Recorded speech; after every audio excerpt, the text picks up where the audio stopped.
কোন সন্তান যদি মা বাপের কবরের কাছে যাইয়া 3 বার সূরা ইখলাস পড়ে, 3 বার, এই 3 বার সূরা ইখলাসের সওয়াবের বরকতে কমপক্ষে 40 দিন মাতা পিতার কবর আযাব বন্ধ হইয়া থাকে। কতদিন? 40 দিন। মারে কোথায় দাফন করছেন? বাপরে কোথায় দাফন করছেন? অদুস্থ নিজের জন্ম দেওয়া সন্তানটা যে আপনার আগে মারা গেল, সন্তান এটারে কোথায় রাখি এসছেন? প্রতি সপ্তাহে প্রতিদিন না পারলে অন্তত শুক্রবারে কবরস্থানে যাবেন।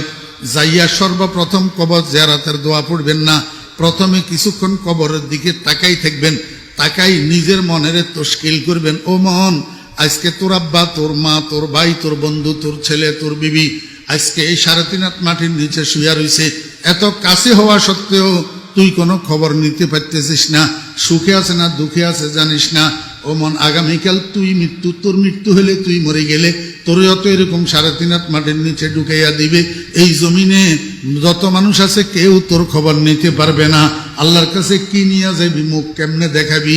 মুখ খোদা কো হ্যায় দেখা না একদিন, মুখ খোদা কো হ্যায় দেখা না একদিন, कब्र में होगा ठिकाना एक दिन, रूह रग रग से निकाली जाएगी, तू रूह रग रग से निकाली जाएगी, तुझ पे एक दिन खाक डाली जाएगी।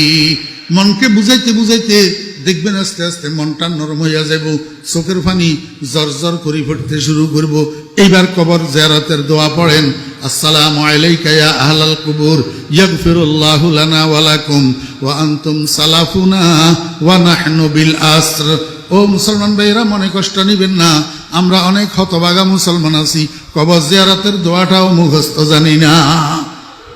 ওলামায়ে কেরামদের থেকে, ইমাম সাহেব হুজুরের থেকে, মুয়াজ্জিন সাহেব হুজুরের থেকে, মাদ্রাসার মুদাররিস ওলামায়ে কেরামের থেকে, মাদ্রাসার ছাত্রদের থেকে বাংলা উচ্চারণে লিখে নেবেন, লিখে এটারে মুখস্থ করবেন।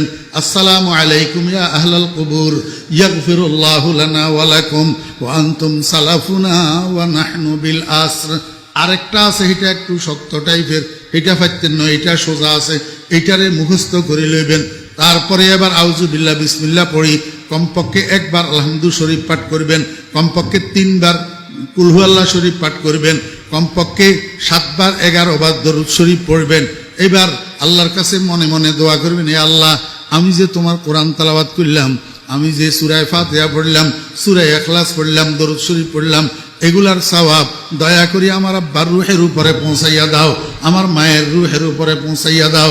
ও বেরা, দোস্ত বাবেরা, কোন সন্তান যদি মা বাপের কবরের কাছে যাইয়া 3 বার সূরা ইখলাস পড়ে, 3 বার, এই 3 বার সূরা ইখলাসের সওয়াবের বরকতে কমপক্ষে 40 দিন মাতা পিতার কবর আযাব বন্ধ হইয়া থাকে। কতদিন?